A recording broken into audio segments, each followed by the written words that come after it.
Getting to use the bandsaw on an engine. Yeah.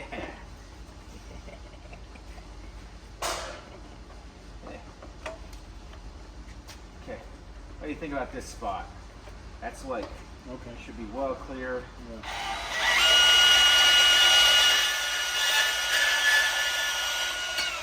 Nice, clean cut. That's so much better than their fucking like Jaws of Life. Mm-hmm.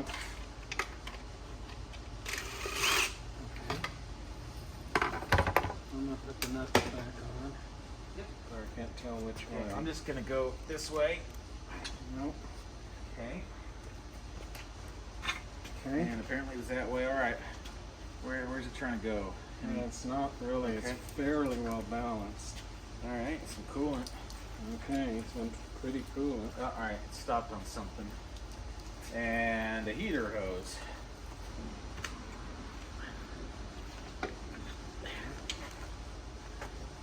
And we're still hitting on those heater hose, the metal bits. So, I guess we'll go the other way. Okay.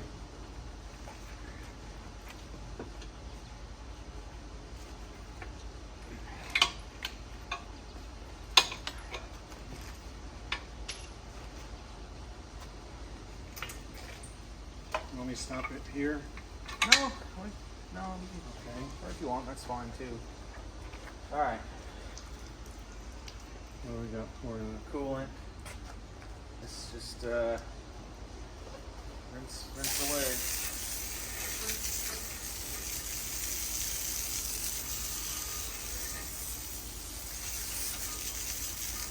And we got some power steering fluid in there too. Yeah. Like that one guy with that timing cover. Okay. So that's the magnet. A little bit of crud on the magnet, but no, I don't think it's worse than you expect. No. No, I mean that's fine looking. There were no big chunks of metal in here, which No, I need. Okay, so hold out your hand.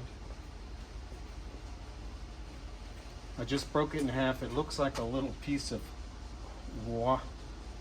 insulation off a wire or something. No, it's black RTV from like right there. Oh, I see. It's just some of that. No, it did break, so. Yeah. Okay. All right, I'm gonna put this in the sink to wash it out. See, there's another piece. Yep, just some old black RTV. All right. All right, here, let's get it up in front of the camera for everybody. So, a little bit of stuff on the magnet. Otherwise, pretty good. No big metal shavings like bad bearing. Yep. All right. Not even any little pieces of metal. No. That filter and everything. So, we could put this back on and have it be leaking a little bit until we're ready. Or we could just clean that pan up and reseal it right now and be done with the oil pan. I think it's time just to be done with the oil pan, so I'll take a little while to clean it. I'll start cleaning this up. Okay. Okay. If you need to turn it over so it doesn't fall, dirt doesn't fall in there. Yeah.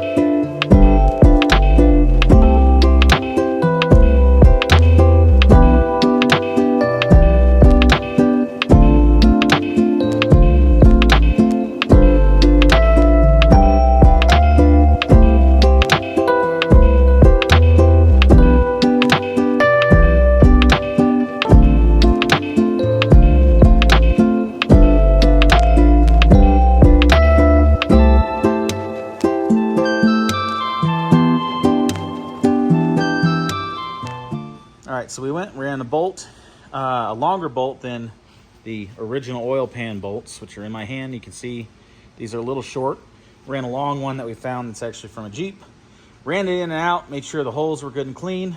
Then we went through with our brake clean and sprayed down into the holes with the little red tube. And we went through with WD-40, actually we did WD-40 first, then we did brake clean. Now, I finish off with the QD electronic cleaner, even though it's not an electronic part. This stuff flashes off really, really quickly and doesn't leave any oils behind. So it's really good at getting any of the brake clean kind of oil type stuff that tends to stick around a bit. And it gets that out and it leaves the hole like not oily. And then we blew it out with a little bit of air to make sure that the holes were good and dry. We have washed our bolts in purple power. So our bolts are nice and clean and ready to go in. I'm just drying them. We're getting the plug of RTV out, and then we're gonna put some RTV on here and put the pan back. All right, now we're gonna put some RTV on. If we do the SAM crack method, you need to use 2 tubes of RTV.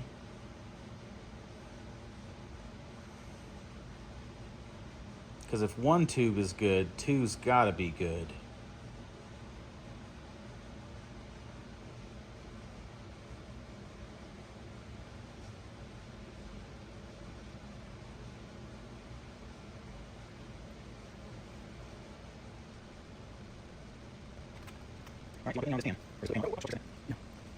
Nice. Well, I mean, Just maybe a little bit kind of in the valley where there's a got those bigger, big valleys. yeah, to fill up.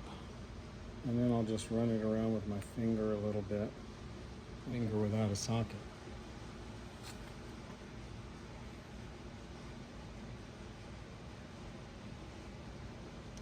Okay, so I'm not near the hole. No, Yet. so grab this.